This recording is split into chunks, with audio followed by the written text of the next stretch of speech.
And then I just wanted to talk a little bit about my parents and my story and how I came to be here.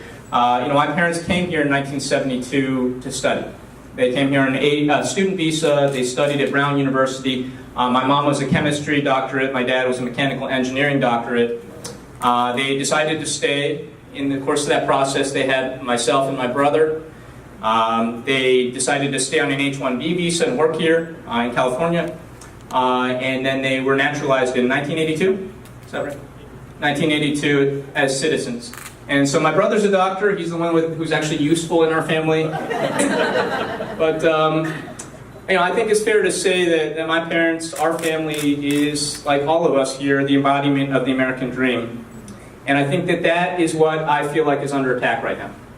That when we talk about the Trump administration, when we talk about standing up to Trump, what it's really about is standing up for the values that brought people like my parents to this country. The values of inclusiveness, of tolerance, of accepting people from other countries, but also of economic opportunity. And so we see, again, that this party right now, the Republican Party and Donald Trump, right now, unfortunately, are not working for people.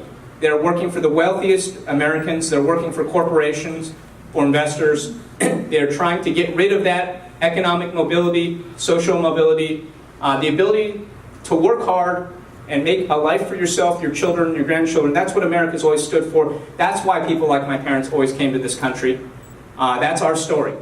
And that is what is under attack constantly right now, along with our democratic institutions, with our core values, with the respect for the rule of law. All of that is under attack right now. And that's why I decided to run a little over a year ago, because our representative, Mimi Walters, has failed to stand up to Donald Trump, has failed to represent our district. And so whether it's voting to increase our taxes so that the wealthiest investors in our country can get more.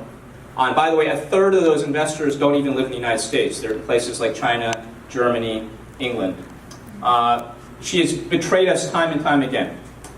She has pushed for offshore oil drilling. She's pushed for guns in our schools and parks and neighborhoods. She's out of touch with our district. She does not engage with our community. I think she needs to go. Yeah. But as I've said time and time again, I don't think we can just be about stopping Trump and being anti-Trump. That the Democratic Party needs a message that's more than that. Now, I don't pretend to represent the Democratic Party. I'll let Mark speak to that. But what I've talked about is something I call a DAD or apogee agenda. Let's invest in the future. Let's invest in our children. Let's pay it forward and think long-term again, the way that this country used to, investing in things like education, like our infrastructure. Now, those of you who go back to Korea know that our infrastructure here in the United States looks almost like a third world country today. You go to Korea and they have a much more advanced infrastructure. You go to other countries, they have a much more advanced infrastructure. That shouldn't be right. We need to start investing in those types of priorities again. Protecting our environment, making sure we have clean water for our kids, clean climate, that we reverse the trend of accelerating climate change. These are the types of long-term priorities that we need to get back to thinking about. And yet we failed in doing that. But we also need fiscal responsibility paired with that. And that's the other part of the message that I hammer here consistently. In Orange County, we know that despite the fact that the median income is $120,000, because of the high cost of living, someone making $120,000 here does not feel rich by any means. Feels very working class or middle class, and we need to look out for the interests of people who actually live here.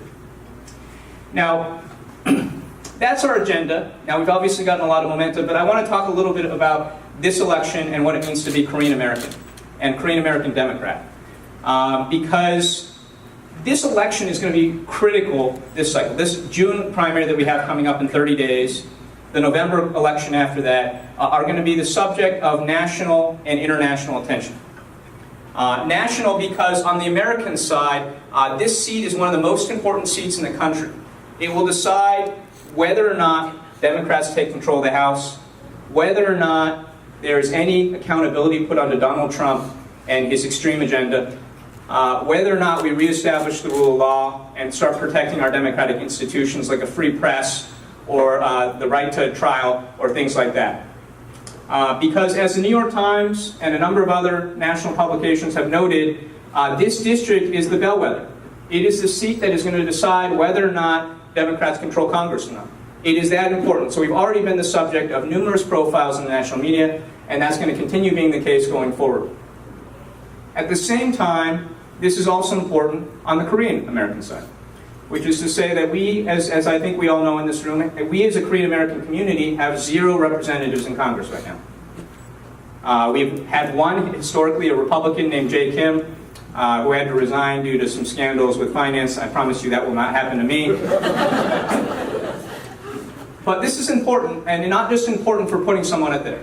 And I'll say, just as an aside, one of the proudest moments of this campaign for me, and it happens pretty often, is when I talk to people that are younger Koreans in high school or junior high school, and they tell me, you know, I'm really following your campaign closely, and I'm really proud of you because we've never seen someone running for Congress. We've never seen someone who has a serious campaign.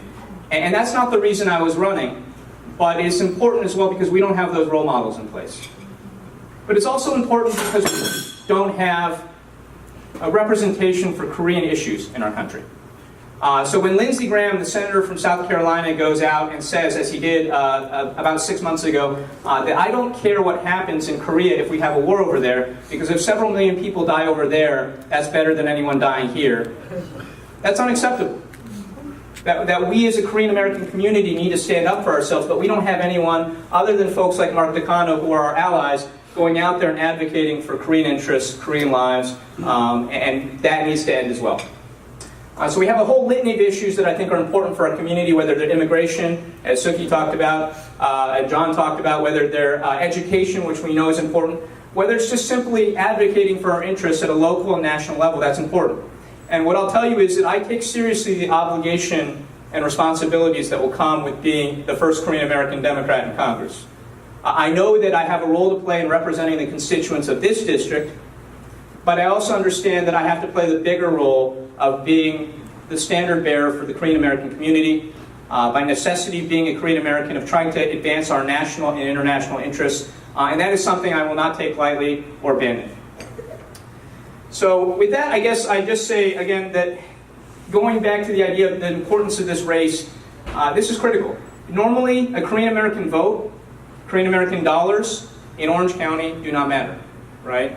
We've never had a race other than Suki Kang's race in 2012, but even in 2012 that was a slightly different election. Today, because of the importance of this district, because we don't have any Korean Americans in Congress at a time when Korean affairs are very important, nationally and internationally, we have disproportionate influence today.